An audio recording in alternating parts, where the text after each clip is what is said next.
在不久的將來，有一座名為 Technoland 的閃亮城市，機器人與人類和諧共處。機器人負責維持一切運作，從太陽能板到磁力火車。但是有一天，事情發生了變化。城市的燈光閃爍，火車停駛，太陽能板停止轉動。機器人發現，位於中央塔樓的電源回路科技之心不見了，必須採取行動。4個守護機器人，每個都是 STEM 學科的專家，組合在一起。Binaria Robody 程式設計師，他能夠破解密碼，並使用異進位語言說話。Volt Robody 工程師，他精通電力與再生能源。Geo Robody 數學家，能以幾何圖形和快速計算解決問題。Lumi Robody 科學家，他了解光、磁石和物理學的秘密。要進入塔中，Geo必須解出一個謎語。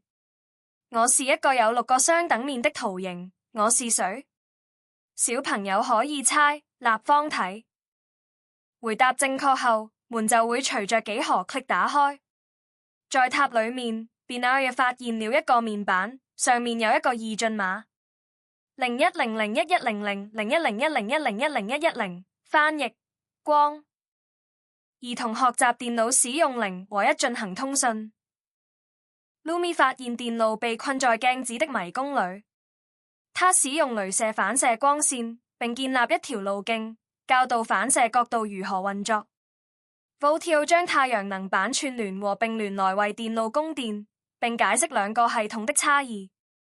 合作的力量。透過集思廣益，機器人成功地修復了電路，但最後還有一課，電路只有放在正確的位置，按照對稱的模式才能運作。只要畫了對稱軸來引導他們。當他們成功時， Technoland 在燈光和色彩的襯托下重現生機。